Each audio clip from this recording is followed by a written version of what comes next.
Namo Butsu. Good morning, good afternoon, good evening, wherever you are, whenever you are, in whichever realms of existence you are, whatever mind states you're in, whatever conditions you're in, you are as always. Welcome to my channel. Welcome to the ocean of the vow. So, yes, as Kastigir, I believe, the character Kastigir from the original Highlander film said, time has caught us, my friend. We are literally running out of time. If you're alive in the human realm during this time, chances are your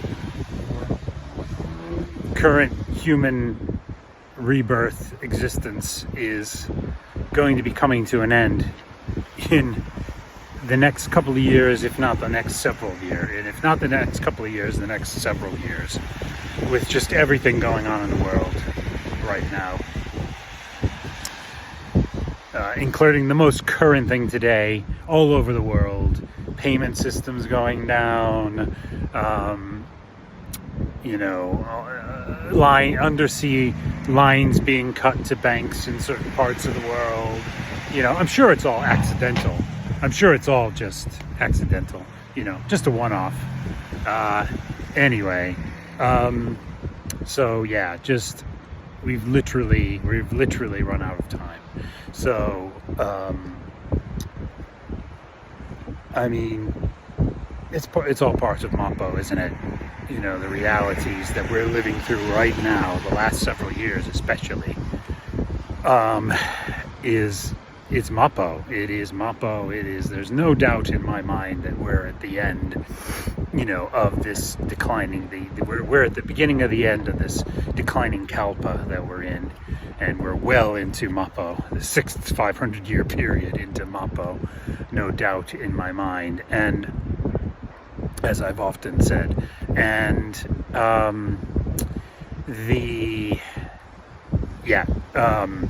so it just kind of naturally focuses my mind, it just naturally, and I'm sure that's the working of Amida, enabling all that, the working of Amida's vow, but we literally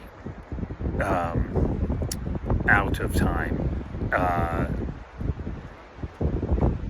The preciousness of this human birth, it's not going to go on for much longer for any of us that are alive right now. I mean, that's always impermanence. That's always the case.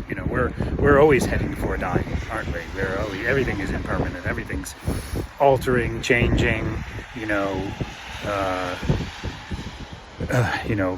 Rebirth, sickness, old age, death. That's always our reality. That's always on the forefront of the Buddhist mind. But in these times, you can't ignore that, probably most of us, or at least a lot of us, or a good many of us are not going to be alive in the next couple of years, if not, and if they survive the next couple of years, certainly the next several years, a lot of us, or most of us, will no longer be here. And anyway, I mean, the whole, there's so many things that are going to be happening this year and next year. Like this, if you haven't, if you're still in your normalcy bias now, I don't know what to say to you. If you're still stuck in a normalcy bias and just think life is just going to be going on like it was, I kind of feel some compassion for you, because you're going to be coming on a pretty rude awakening soon of what's going to be transpiring in the very near future, this year and next year. Like, buckle up. So it just focuses, it just highlights the preciousness of and fleetingness of our human birth, of our of the time we have. It's like a flash in the pan. It's like a flash of lightning, And it makes it more precious, you know, makes it even more precious. Don't waste, you know, not the urgency of it, the urgency of that, just the natural urgency of, you know, being unable to not, you know, to being, you just can't not reflect on what's happening now in the world, and and it not turn me more. I just can't. That's just, I can't. It just naturally turns my mind toward Amida. It naturally turns my mind toward Buddhism. It naturally turns my mind toward the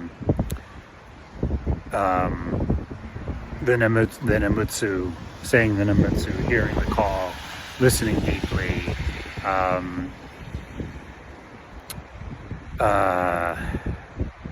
Yeah, there's just, I mean,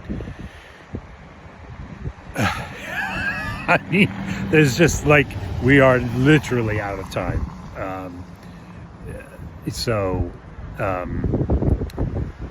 I'm grateful for that, though. I'm grateful on a number of different levels. One is, you know, I was saying not too long ago, somewhere in the last maybe year or so, I think, I was saying to, you know, a friend of mine, my best mate here in the UK, that, you know, I'm good. Oh, and my niece, I think, as well, one of my nieces that lives here in the UK. I was saying, you know, I'm good. I've lived long enough, you know. So whatever's, if it's going to be shortened in the next, you know, few years, several years, I'm good with that. I've had enough. I've had enough of samsaric existence, frankly. And, you know, quite happy to move on to the Pure Land. You know, quite happy to be done with it now. I'm not, no plans for anything, no plans. I don't have no plans to take my own life. I don't have the karmic causes to do that. Even when I've had those thoughts in the distant past or whatever, you know, I couldn't do it. I just, not in my makeup. It's not in my karmic, you know, causes and conditions makeup to do so. But I have no plans or thoughts of that right now. But I'm good. I'm good if, you know, with it ending in the next, you know, 2-3 years, or several years. You know, I'm good with that. And you know, so I'm, and on that level, I'm kind of grateful. You know, that there's an end in sight to this. You know, and I'm grateful to have the teachings. You know, if I didn't have the teachings, wow. I mean, if I didn't have the Buddhist teachings or the Jodo Shinshu Buddhist teachings, I just can't imagine I can imagine, you know, I can't actually imagine what that would be like, because there have been times in the past where I didn't have that or any other beliefs that I was, you know, was in my mind or in my you know, that I could lay hold to with the confidence that I can now. So I'm grateful for that. I'm grateful that, you know, grateful to know, you know, the teachings about the 5 turbidities, kalpa. It's been going on for a long time at this end, you know, of the declining kalpa, the teachings about the declining kalpa, the teachings about Mappo, the teachings about what to expect in it. And, you know, let's just say it's not disappointing. The events of Mappo do not disappoint as far as, you know, confirming those teachings. And to know that there's, you know, literally light everywhere. You know, I was going to say light at the end of the tunnel, light at the end of this, but the light is here already. The light of Amida is already here. The light of the teachings, the light of the Dharma, the light of the call, the light of the Nembutsu, it's already here in the darkness of these times. And it's like the perfect day to be making this video, like that gray sky and everything. Yeah, people flying kites, you know, people just have no idea what's coming. Like most people, I would say, lots of people, their normalcy bias is has been shattered now that it's far too late really to do anything about it, really, or is starting to break through. But I'd say probably most people don't, and it's going to be a shock. I mean, that's part of the horrors that are coming, is when there's just the bleep hits the fan, as it were, and this becomes, Soylent Green, and this becomes, all those movies that were sci-fi for, decades, that have been there for decades, are going to be happening in one way or another, and people are just going to be, what? Like, they're just, can you just imagine us ignorant, foolish beings that have nothing to, so anyway, time has caught us, my friend. Another thing I'm grateful for is that all of my life I've been kind of prepared, prepared mentally for this, long before even Buddhism was in my life. These kinds of the teachings, kind of, I think, through skill and means of the Buddhism Bodhisattvas, the skill and means, the upaya of Amida, was working in the very early stage. Well, they've been working in my past existence for countless kalpas, the working of Amida, and the good from the past and all that. But particularly in this life, from a very young age, they were working in terms of the skill and means that came through in another religion that I was raised in, that had kind of a millennialist, millenarian, end times eschatology type of thing. I was raised in that, and so that's not, so it's not. So I was kind of already, from a very young age, already in the mindset of understanding the patterns of these times and these days, in the decades that I have lived through, until I, got to Buddhism, and Pure Land Buddhism, particularly Jodo Shinshu Buddhism, and the teachings about Mappo. So it wasn't like any big leap for me to come over to that, and also it wasn't just those teachings of my upbringing that were there as I believe an upaya of Amida, in the Buddhism Bodhisattvas, a skillful means, but also through, whether or not these are, how well founded in scientific principles, certain environmental concerns over the years have been. But I think some of them are very well founded, environmental issues, the environmental concerns and climate concerns, very well founded indeed, and some of them, lots of them. And so, but you had my whole life, my entire life, you had sort of environmentalists raising the alarm, and that got really into my consciousness, raising the alarm, like, in 10 years we're going to be overpopulated, and this is like in the 60s, 70s even. In 10 years they're going to be overpopulated, in 10 years this or that, climate, it wasn't really climate, but other environmental disasters and issues of population were going to occur, and and that was like, and it was like throughout my life. In the 70s there was that, there were these kinds of voices, and in the 80s and the 90s and in the noughties and the teens, just through my whole life, predicting that in the next 5, 10, 15, 20 years such and so is going to be happening, and whether or not those things were realized, some of them were to a degree, some of them were very, very well founded and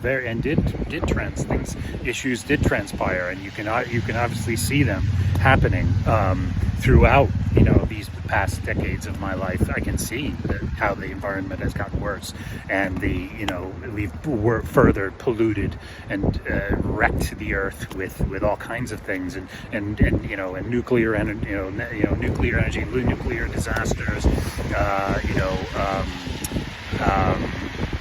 nuclear waste, pollution, all sorts of things. And now, and then the climate, issues around, climate change and things like that. Some of which, I think are very well founded, and you can see those things happening. I think there's broader climate science that could come to bear to balance some of that out, I think. And climate, not just, and things regarding the sun, the cycles of the sun, solar minimums, solar maximums, all that kind of stuff that could come in to kind of balance out some of the or add to the environmental science for a broader view, and the climate science for a broader view. But some of it is decently well founded, And so anyway, all those kinds of things, all my life, that was it's coming. This disasters, these consequences, are coming. So that was in my consciousness. So I'm grateful for that, and I think that was a skill and means of Buddhism Bodhisattvas and the upaya, ultimately the upaya of Amida, that brought that into my consciousness to prepare me for the Jodo Shinshu Buddhist teachings about Mappo, and to prepare me for the teachings about the declining Kalpa, the 5 Tibetes Kalpa, the Mappo, teachings of Mappo, and so on and so forth. So I think that was also something, that's all my life, like I said, that's come into my mind stream, into my consciousness, and become a very deep part of me, just as those original teachings of another religion, started that me to be able to be aware of those things. And I saw all these things all my life, and then the kind of predictiveness of movies and television shows over the years, I could see, that some semblance of those things would come to pass in certain sci-fi movies about, kind of environmental disasters, environmental population consequences, authoritarian, things, technology run amok. You could see all those things. So all those movies and television shows, I'm grateful for that. That got into that was another upaya of Amida and the Buddhism Bodhisattvas, of bringing that into my mind stream, into my consciousness, into my understanding. So I was well prepared for, being able to accept the declining Kalpa teachings, of temporal cosmology, of the 5 Turbidities Kalpa, of Mappo, and so to me it's just normal. That's just been a normal thing. What's going on now, people that are just supposedly now just waking up, quote unquote, waking up to it all, and it's like, you're waking up, it's way too late now. I mean, it's been too late for hundreds of years, actually. For over 1,000 years, it's been too late in a certain sense. But literally, with the things that they talk about politically and socially and geopolitically, literally, it's too late by over probably 150 years, if not more. It's actually since the 18th century, it's been too late. Really, because the patterns and the things that have been at work since then, of certain, the clubs, the clubs where none of us are a part of, that have been, generationally doing what they do. You know what I'm talking about. The clubs. You know what I'm talking about. Anybody that has a clue right now, he knows what I'm talking about. The clubs. There's different clubs, and they have different focuses, but there's like 3 or 4 major clubs. That's all I'm going to say about that. But I might say more in another video about that. But anyway, and just the patterns of causes and conditions and consequences of human karma. It's way too late. It's way too late for anybody to do anything about it. So I gave up on that a long time ago. Actually, I gave up on there's that song by Sting in the sort of early 90s, if I lose my faith in you, and he goes through this whole thing, right? He lost faith in science, he lost faith in the religion, he lost faith in people, what have you, all this stuff, and then he gets to, if I ever lose my faith in you, there'd be nothing left for me to do.